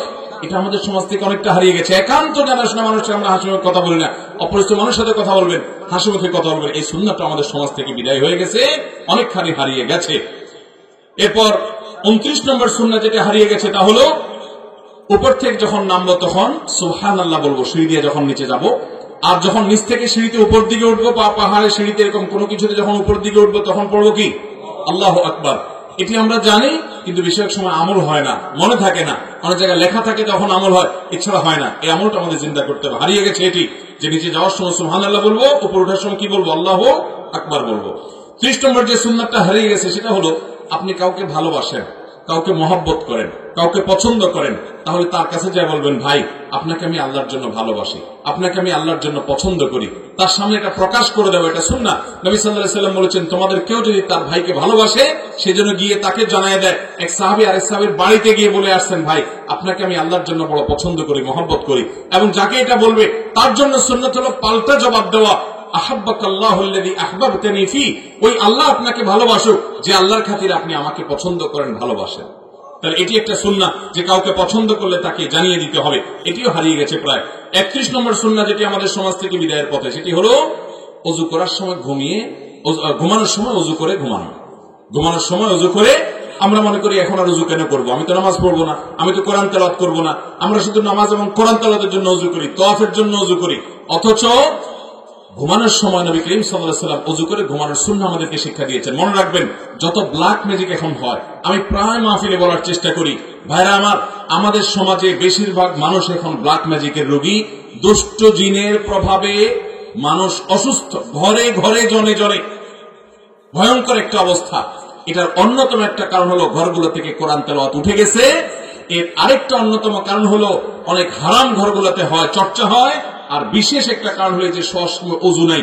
শোয়ার সময় যদি আপনি ওযু করে ঘুমান, ইনশাআল্লাহ আল্লাহ আপনাকে হেফাজতে রাখবেন। ঘুমের মধ্যে সবচেয়ে বেশি ব্ল্যাক ম্যাজিক কাজ করে, এবং চান্দ্র মাসের 13, 14, 15 এই দিনগুলোতে ব্ল্যাক ম্যাজিক সবচেয়ে বেশি কাজ করে। এই জন্য নবী সাল্লাল্লাহু আলাইহি ওয়াসাল্লাম ওই দিনগুলোতে রোজা রাখতেন। বিধায় ওযু করে ঘুমাবো, ইনশাআল্লাহ আল্লাহ তাআলা হেফাজত করবেন। এটা হেফাজতের একটা মাধ্যম। 32 নম্বর সুন্নাহ যেটা হারিয়ে গেছে তা হলো কিবলার দিকে থুতু না ফেলা। আমরা থুতু যখন মুখ থেকে ফেলি, থুতু বা শ্লেষা, কফ যেটা মুখে আসে, যে দিক দিয়ে খালি পাই ওদিক দিয়ে থু করে মেরে দেই। এটা কি পশ্চিম না পূব, কেবলা না কেবলা না, এটা দেখার সময় আমরা পাই না। হাদিসে আসছে, মান তাফালাতু জাহাল কিবলাতে যা ইয়াউমুল কিয়ামাতি ওয়া তাফালাতুহু মা বাইনা আইনাইহি, যে ব্যক্তি কেবলার দিকে থুতু ফেললো বা শ্লেষা, কফ ইত্যাদি কেবলার দিকে ফেললো, তার কপালে এগুলো নিয়ে সে কিয়ামতের ময়দানে উঠবে। সবাই বুঝবে এই লোক কেবলার দিকে থুতু ফেলতো, কেবলার দিকে কফ ফেলতো। এই জন্য যদি কখনো ভুলে ফেলি তাহলে তওবা করে সামনে যেন আর না হয়, সাবধান থাকবো, সতর্ক থাকবো ইনশাআল্লাহ। এর বাইরে 33 নম্বর সুন্নাহ যেটি আমাদের সমাজ থেকে হারিয়ে গেছে ভাই, সেটা হলো আঙ্গুল চেটে খাওয়া। এখন আমাদের সমাজে কেউ যদি আঙ্গুল চেটে খায়, আমরা বলি হায় রে, এ তো ফকির ফাকরা গরিব মানুষ, অ্যাটলিস্ট অন্তত হুজুর মানুষ। অথচ নবী করিম সাল্লাল্লাহু আলাইহি ওয়াসাল্লামের সুন্নাহ ছিল কি খাওয়া? আঙ্গুলটা, মানে আঙ্গুলে যদি কোনো খাবার থাকে সেটাও পরিষ্কার করে। ইসলামের চাইতে আভিজাত্য, ইসলামের চাইতে যৌক্তিক নির্দেশনা পৃথিবীর কোন ধর্ম, পৃথিবীর কোন মানুষ, মানব রচিত কোন ধর্ম, কোন সভ্যতা মানুষকে শেখাতে পারেনি ভাই। আপনার আঙ্গুলের চিপা যে খাবারগুলো আছে সেগুলো আপনি পরিষ্কার করে খাবেন, খাবার নষ্ট করবেন না। এটাই হলো সবচেয়ে বড় ভদ্রতা, এটাই সবচেয়ে বড় যোগ্যতা, সবচেয়ে বড় আপনার যৌক্তিকতা। আপনি খাবার নষ্ট করে ফেলবেন, এ তো পশুদের কাজ। গরু ছাগল খেতে গেলে অনেক কিছু নষ্ট করে, তারা পরিষ্কার করে খেতে জানে না। আল্লাহ তাআলা আমাকে তো বিশেষ বৈশিষ্ট্য দিয়েছেন, আমি মানুষ। এই যে নবী সাল্লাল্লাহু আলাইহি ওয়াসাল্লামের সুন্নাহ হলো আঙ্গুলটা পর্যন্ত চেটে খাওয়া। তিনি বলেছেন, তোমরা খাবার পরিষ্কার করে খাও, কারণ তোমরা জানো না ফি আইয়ি তুআমিকুমুল বারাকা, তোমাদের কোন খাবারের মধ্যে বরকত আছে। আম্মা জান আয়েশা বলতেন, নবী সাল্লাল্লাহু আলাইহি ওয়াসাল্লাম কোন প্লেটে যদি খানা খেতেন, শত শত হাজার হাজার মানুষের মধ্যে শত শত হাজার হাজার প্লেট যদি রাখা হতো, আমি সেখান থেকে বের করে দিতাম যে এইটাতে নবী সাল্লাল্লাহু আলাইহি ওয়াসাল্লাম খেয়েছেন। আমি ওটা বের করে দিতে পারবো, কারণ তিনি এত পরিষ্কার করে খানা খান যে তার প্লেট এটা খেয়েছে কেউ না খায় নাই এটা বোঝা যেত না। আমরা তো অর্ধেক রেখে অর্ধেকের মধ্যে হাত ধুয়ে পানি দিয়ে নষ্ট করলে আমরা মনে করি এটা হলো আমাদের বোধহয় ভদ্রতা। ভাইরা আমার, তাহলে হারিয়ে যাওয়া সুন্নাহটা আমাদের জিন্দা করতে হবে ইনশাআল্লাহ। এরপর 34 নম্বর সুন্নাহ হলো সাহারিতে খেজুর খাওয়া। এই যে রমজান আসছে, অথবা আপনি যখন নফল রোজা রাখবেন, সাহারিতে ভাত, তরকারি, দুধ, কলা যাই খান বা না খান, খেজুর খাবেন। নবী করিম সাল্লাল্লাহু আলাইহি ওয়াসাল্লাম বলেছেন, নি'মা সাহুরুল মুমিনি আত-তামার, ইমানদারের সবচেয়ে উত্তম সাহরি হলো খেজুর। ইমানদারের সবচেয়ে উত্তম সাহরি কি ভাই? খেজুর। এই জন্য একটা খেজুর হলো ভোর রাতে খাবেন। খেজুরে যে খাদ্য শক্তি আছে অন্য অনেক কিছুতে নাই, এবং নবী সাল্লাল্লাহু আলাইহি ওয়াসাল্লামের সুন্নাহ, তিনি একটা ফজিলত বর্ণনা করেছেন। এই জন্য আপনি, আমরা দেশে ইফতারের সময় খেজুর খাওয়া এটা আমরা সবাই জানি, কিন্তু সাহরিতেও যে খেজুর খাওয়া সুন্নাহ এটা মানুষ জানে। আমল করবো তো আজকে থেকে ইনশাআল্লাহ। ভাই আমার 35 নম্বর সুন্নাহ হলো আপনি যখন পানি পান করবেন, পাত্রের বাইরে নিঃশ্বাস ফেলবেন, ওই গ্লাসে মগে নিঃশ্বাস ফেলবেন। এটা নবী সাল্লাল্লাহু আলাইহি ওয়াসাল্লামের সুন্নাহ। এখন তো ডাক্তাররা বলে যে মানুষ যে নিঃশ্বাস ফেলে, এই নিঃশ্বাস যখন বের হয় এটা কোনো খাবারের মধ্যে পড়া অস্বাস্থ্যকর তার জন্য, কারণ শরীর থেকে অনেক কিছু বের হয়ে আসে নিঃশ্বাসের সাথে, যেটা তার খাবারের সাথে না পড়া উচিত, না লাগা উচিত। নবী সাল্লাল্লাহু আলাইহি ওয়াসাল্লাম বহু আগেই শিক্ষা দিয়েছেন আমাদেরকে যে আমরা যখন পানি পান করব বা কিছু খাবো, পাত্রের মধ্যে নিঃশ্বাস ফেলবো না, নিঃশ্বাসটা বাইরে ফেলবো। এটি সুন্নাহ। এই সুন্নাহটা আমরা অনেকে লক্ষ্য করি না। 36 নম্বর সুন্নাহ যেটা হারিয়ে গেছে আমাদের সমাজে, সেটা হলো কোন বিষয় দেখে আপনার যদি আশ্চর্য লাগে, আশ্চর্য কি বলবেন? হয় সুবহানাল্লাহ বলবেন, আর নাহলে তাকবীর দিবেন, আল্লাহু আকবার বলবেন। সাধারণত আমরা আজকাল বলি ওয়াও। কি বলে? ওয়াও। আপনি ওয়াও, হা, হামজা, খা আরো কয়েকটাও যদি বলেন এতে কোনো সওয়াব হবে না। কিন্তু যদি আপনি কোনো আশ্চর্যজনক কিছু দেখে বলেন আল্লাহু আকবার বা সুবহানাল্লাহ, তাহলে সাথে সাথে আপনার আমলনামাতে সওয়াব লেখা হবে ইনশাআল্লাহ। ইমানদার তো তার প্রতিটা কদমে আখিরাত কামাই করবে ইনশাআল্লাহ। চেষ্টা করব না? কোন আশ্চর্যজনক বিষয় দেখব, কোন বিষয় দেখে আশ্চর্য হব, অভিভূত হব, সাথে সাথে তাকবীর দিব, আল্লাহু আকবার, অথবা সুবহানাল্লাহ বলবো। বাচ্চাদেরকে শেখাবো। আজকাল মা বাবারা নিজেরা বাচ্চাদেরকে ওয়াও বলানো শেখায়। এই ওয়াওটাও শেখাবো না, আমরা শেখাবো আল্লাহু আকবার এবং সুবহানাল্লাহ। এটা নবী সাল্লাল্লাহু আলাইহি ওয়াসাল্লামের সুন্নাহ। ভাইরা আমার, এই সুন্নাহটা আমাদের সমাজ থেকে হারিয়ে গেছে। 37 নম্বর সুন্নাহ যেটা হারিয়ে গেছে সেটা হলো সন্ধ্যার সময় সূর্য ডুবে যাওয়ার পর বা সূর্য ডুবার ঠিক ওই মুহূর্তটাতে বাচ্চাদেরকে বাসার বাইরে না রাখা। দুষ্ট জিন এবং শয়তানদের সবচেয়ে বেশি বিচরণ ওই টাইমটাতে হয়, আর বাচ্চাদের উপরে এর প্রভাবটা সবচেয়ে বেশি পড়ে। এই যে বাচ্চাদের ভয় পাওয়া, বাচ্চাদের কেঁদে ওঠা এবং অতিরিক্ত দুষ্টামি করা, অনেক বিষয় আছে। ম্যাক্সিমাম বাচ্চা অসুস্থ, এফেক্টেড হয় দুষ্ট জিন দ্বারা, ব্ল্যাক ম্যাজিক দ্বারা। আমরা অনেক মা বাপ টেরও পাই না। এগুলো থেকে বাঁচাবার জন্য এই সুন্নাহটা লক্ষ্য রাখতে হবে যে সন্ধ্যার সময় বাচ্চা যেন বাড়ির বাইরে না থাকে। নবী সাল্লাল্লাহু আলাইহি ওয়াসাল্লাম খুব শক্তভাবে নিষেধ করেছেন বাচ্চাদেরকে যেন সন্ধ্যার সময় বাইরে না রাখা হয়। এই সুন্নাহটি আমাদের সমাজ থেকে হারিয়ে গেছে, খেয়াল করি না আমরা অনেকে। 38 নম্বর সুন্নাহ যেটা আমাদের সমাজ থেকে একেবারে হারিয়ে গেছে, অথচ অতীব গুরুত্বপূর্ণ, সেটি হলো জুমার দিন আসলে, জুমার দিন শুধু না, জুমার রাতও যখন শুরু হয়, অর্থাৎ বৃহস্পতিবার সন্ধ্যা থেকে শুক্রবার সন্ধ্যা পর্যন্ত বেশি বেশি দুরূদ পাঠ করা। নবী সাল্লাল্লাহু আলাইহি ওয়াসাল্লাম বলেছেন, আকসিরু আলাইয়া মিনাস সালাতি মিন ইয়াউমিল জুমআতি ওয়া লাইলাতিল জুমআহ ফা ইন্না সালাতাকুম মা'রুদাতুন আলাই। জুমার রাত যখন শুরু হয়, জুমার দিন যখন শুরু হয়, তোমরা বেশি বেশি করে আমার প্রতি দুরূদ পাঠ করবে, কারণ এই দুরূদ আমার কাছে পেশ করা হয়। এজন্য ভাইরা, শুক্রবার আসলে বেশি বেশি উঠতে বসতে চলতে ফিরতে দুরূদ পাঠ করব। এই সুন্নাহটাও হারিয়ে গেছে, জিন্দা করব তো ইনশাআল্লাহ।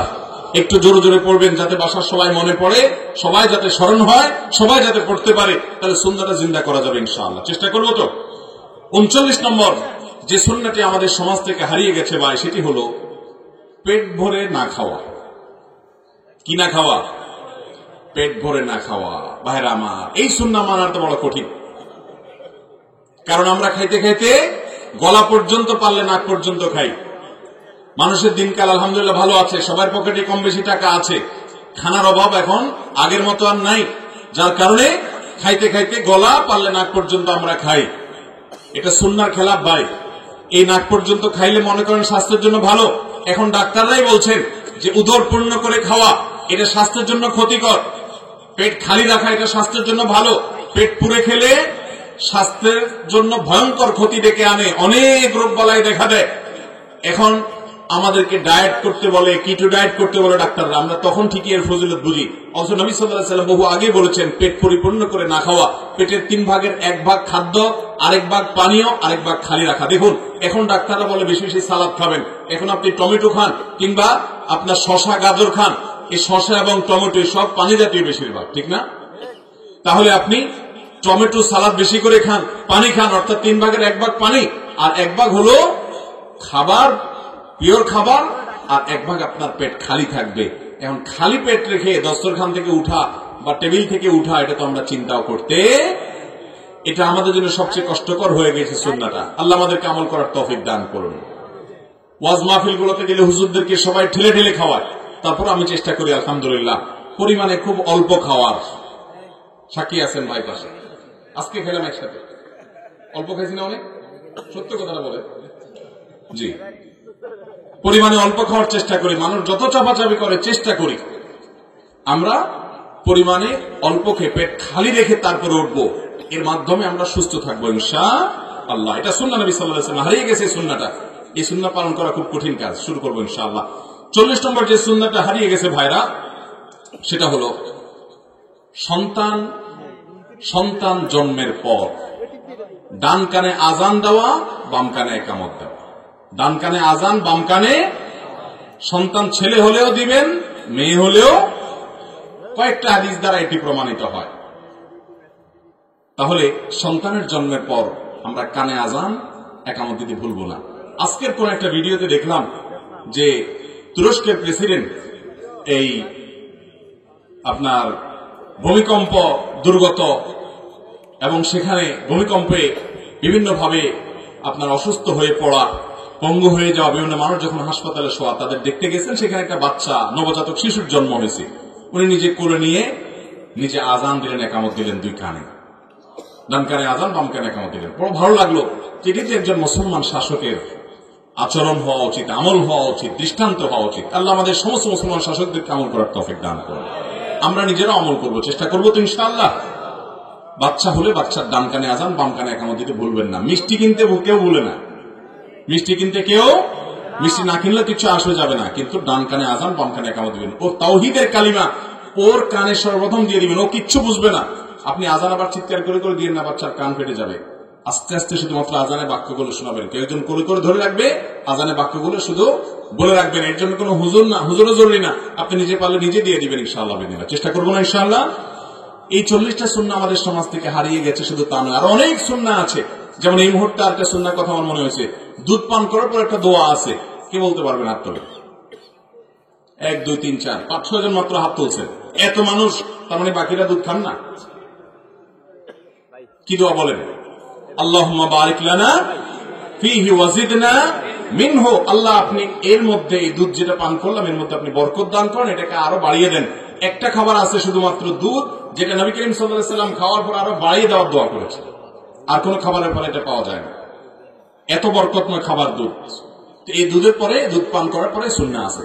আরেকটা সুন্নাহ যেটা আমার 40 তালিকার মধ্যে নাই, মনে পড়েছে এখন, খুবই গুরুত্বপূর্ণ, কিন্তু হারিয়ে গেছে বললে চলবে। সেটা হলো চান্দ্র মাসের 13, 14, 15 এই 3 দিন রোজা রাখা, যেটাকে আইয়ামে বীজ বলা হয়। বিশেষ করে ভাইরা আমার, আমি করজোড় করে বলতে চাই, ব্ল্যাক ম্যাজিক আমাদের পরিবারগুলোকে, আমাদের নিজেদেরকে ধ্বংস করে শেষ করে দিচ্ছে। ব্ল্যাক ম্যাজিক মানুষকে কবর পর্যন্ত আর ওটকে পাতিল পর্যন্ত নিয়ে যায়, অর্থাৎ মেরে ফেলে। ভয়ঙ্কর একটা বিষয়। এই ব্ল্যাক ম্যাজিক এখন ঘরে ঘরে কালো জাদু, এবং এটা বিশ্বের বড় বড় খেলোয়াড়দেরকে পর্যন্ত করা হয়। কোটি কোটি টাকার খেলা, দেখা যায় না, মানুষ বুঝতে পারে না, ট্রিটমেন্ট করে, রোগ ধরা পড়ে না, ভেতর ভেতর মানুষ শেষ হয়ে যায়, বাচ্চারা শেষ হয়ে যাচ্ছে, অমানুষ হয়ে যাচ্ছে, মানুষ অসুস্থ হয়ে যাচ্ছে, নানামুখী পেরেশানি দূর হচ্ছে না, বেবরকতি যাচ্ছে না, কোথাও কোনো কল্যাণ নেই। এগুলোর অন্যতম একটা বড় কারণ হলো ব্ল্যাক ম্যাজিক। ব্ল্যাক ম্যাজিক থেকে বাঁচতে চান, সকাল সন্ধ্যার দোয়াগুলো বেশি বেশি করে পড়েন এবং সুন্নাহ সম্মত লাইফস্টাইল অনুসরণ করেন, বাসা থেকে হারাম জিনিস ছুড়ে ফেলে দেন, আর বিশেষভাবে চান্দ্র মাসের 13, 14, 15 এই দিনগুলোতে রোজা রাখেন। ব্ল্যাক ম্যাজিশিয়ানরা এই দিনগুলোতে বেশি ব্ল্যাক ম্যাজিক করে, যারা রোজা রাখে আল্লাহ তাআলা তাদেরকে সেফ রাখেন, হেফাজত রাখেন। এটা অনেক বেশি পরীক্ষিত একটি আমল। এই সুন্নাহটা আমাদের সমাজ থেকে হারিয়ে গেছে। আমল করার চেষ্টা করবো তো ইনশাআল্লাহ। আমি আবার এক নজর শুধুমাত্র বলে যাই, 1, রাস্তা থেকে কষ্টদায়ক কোনো কিছু পড়ে থাকলে সরিয়ে যাওয়া, সরিয়ে ফেলা। 2, কোনো খুশির সংবাদ শুনলে সিজদা শুকরিয়া আদায় করা। 3, কোনো ভুল অন্যায় গুনাহ হয়ে গেলে 2 রাকাত সালাত ও তওবা পড়া। 4, কোনো ভুল হয়ে গেলে একটু দান দক্ষিণা করে প্রায়শ্চিত্ত করা, মুখে শুধু তওবা না, কিছু দানও করা। 5, কোন একটা মজলিসে বসে আছেন, কোথাও বেশি আছেন, বেশি বেশি ঘন ঘন ফাঁকে ফাঁকে ইস্তেগফার পড়া, আস্তাগফিরুল্লাহ, তওবা পড়া। 6, ওসিয়ত লেখার মতো কিছু থাকলে পরিবার পরিজনকে সম্বোধন করে ওসিয়তনামা লিখে রাখা, মৃত্যুর আগে আগে, প্রয়োজনে কদিন পর আপডেট করবেন। 7, এশার পরে দ্রুততার সাথে তাড়াতাড়ি ঘুমায় পড়া, দেরি না করা। 8, এশার নামাজ একটু বিলম্ব করে পড়া, এশার আগে খানা খেয়ে ফেলা। 9, সম্মানিত 4 মাস জিলকদ, জিলহজ, মুহররম এবং রজব, এই 4 মাসকে সম্মান দেওয়া, সম্মান, এই 4 মাসে গুনাহ থেকে বাঁচার বিশেষ চেষ্টা করা, রুটিন ইবাদতগুলোকে বিশেষ গুরুত্বের সাথে করা। 10, মুহররম মাসে নফল রোজা 2-4টা হলো রাখার চেষ্টা করা। 11, বৃষ্টি হলে মাঝে মধ্যে গায়ে একটু বৃষ্টির পানি লাগানো। 12, মসজিদে ঢোকার পর 2 রাকাত নামাজ পড়া, ওযু করার পর 2 রাকাত নামাজ, তাহিয়াতুল ওযু, তাহিয়াতুল মসজিদ পড়া। 13, ব্যবসায়ীরা কোনো কিছু বেচার পরে ফেরত নেওয়া, আল্লাহকে খুশি করার জন্য, এটা সুন্নাহ হারিয়ে যাওয়া। 14, সালাম শুধু পরিচিতদেরকে না দিয়ে বরং পরিচিত দেওয়া, পাশাপাশি অপরিচিত অচেনা মানুষকেও কি দেওয়া, সালাম দেওয়া। 15 নম্বর হলো মিসওয়াক বেশি বেশি করা, অধিক পরিমাণে করা, একটু পর পর মিসওয়াক করতে থাকা। 16 নম্বর হলো আজানের জবাব দেওয়া, মুয়াজ্জিন যে আজান দিবেন সেটার জবাব দিতে থাকা। 17 নম্বর হলো তাহাজ্জুদের নামাজ আদায় করা, মাঝে মধ্যে হলেও ভোর রাতে তাহাজ্জুদের নামাজ অন্তত পড়া। আর ভোর রাতে পড়তে না পারলে এশার পরে হলে 2 রাকাত করে তাহাজ্জুদের নিয়তে পড়ে ফেলবেন, সেটাতেও আপনি সওয়াব পাবেন। 18 নম্বর হলো সালাতুদ দুহা বা চাশতের নামাজ আদায় করা। 19 নম্বর হলো যে কোনো কাজ করবেন পরামর্শ করে করা। 20 নম্বর হলো বাসা থেকে দূরে কোথাও যাওয়ার সময় 2 রাকাত নামাজ পড়া। 21 নম্বর সুন্নাহ, যেটি আমাদের সমাজ থেকে অনেকটা হারিয়ে গেছে, সেটি হলো আপনার সালাম দেওয়া, বাচ্চাদেরকেও কি দেওয়া, সালাম দেওয়া, ছোট বাচ্চাদেরকেও সালাম দেওয়া। 22 নম্বর সুন্নাহ হলো ইফতার তাড়াতাড়ি করা, সাহারি দেরিতে করা। 23 নম্বর সুন্নাহ হলো দোয়ার মাধ্যমে শেফা গ্রহণ করা, অসুখ বিসুখ হলে কোরআন থেকে দোয়া দ্বারা কি করা, আরোগ্য লাভের চেষ্টা করা। 24 নম্বর সুন্নাহ হলো সকালে ফজর পরে না ঘুমানো। 25 নম্বর সুন্নাহ হলো কোনো খাবার পড়ে গেলে সে খাবার তুলে খাওয়া। এবং 26 নম্বর সুন্নাহ হলো সফর থেকে ফিরে আসার পর মসজিদে, বাসার এলাকার মসজিদ 2 রাকাত নামাজ পড়ে তারপরে বাসায় যাওয়া। 27 নম্বর সুন্নাহ হলো মাঝে মধ্যে খালি পায়ে হাঁটা। 28 নম্বর সুন্নাহ হলো মুস্কি হাসা। বিশেষ করে মানুষের সাথে যখন কথা বলবো, সাক্ষাৎ হবে, হাসি মুখে মানুষের সাথে কথা বলা। এবং 29 নম্বর সুন্নাহ হলো নিচের দিকে নামার সময় সুবহানাল্লাহ আর উপরের দিকে ওঠার সময় আল্লাহু আকবার বলা। আর 30 নম্বর সুন্নাহ হলো কাউকে ভালোবাসলে তাকে গিয়ে বলে দেওয়া যে আপনাকে আমি আল্লাহর জন্য ভালোবাসি, তাকে শোনাই দেওয়া সুন্নাহ। 31 নম্বর সুন্নাহ হলো ঘুমানোর সময় ওযু করে ঘুমানো। 32 নম্বর সুন্নাহ হলো কিবলার দিকে থুতু না ফেলানো। 33 নম্বর সুন্নাহ হলো খাওয়ার পরে আঙ্গুল চেটে খাওয়া, প্লেট তো অবশ্যই চেটে খাওয়া। 34 নম্বর সুন্নাত হলো সাহারির সময় খেজুর খাওয়া। আর 35 নম্বর সুন্নাহ হলো পাত্রের বাইরে পানি পান করলে বাহিরে নিঃশ্বাস ফেলা, পাত্রের মধ্যে নিঃশ্বাস না ফেলা। 36 নম্বর সুন্নাহ হলো কোন আশ্চর্যজনক কিছু দেখলে, অভিভূত হলে সুবহানাল্লাহ এবং আল্লাহু আকবার পাঠ করা। 37 নম্বর সুন্নাহ হলো বাচ্চাদেরকে সন্ধ্যার সময় বাসার বাইরে না বের হতে দেওয়া, বিশেষ করে সূর্য ডুবার সময়। এবং 38 নম্বর সুন্নাহ হলো শুক্রবারে রাতে এবং দিনে, অর্থাৎ বৃহস্পতিবার দিবাগত রাত আর শুক্রবার সারাদিন বেশি বেশি দুরূদ পাঠ করানো নিজের প্রতি। 39 নম্বর সুন্নাত হলো পেট পরিপূর্ণ করে না খাওয়া, কিছুটা খালি রেখে তারপরে ওঠা। 40 নম্বর সুন্নাত হলো যা বাচ্চা জন্মগ্রহণ করার পর নবজাতকের কানে, ডান কানে আজান, বাম কানে একামত দেওয়া।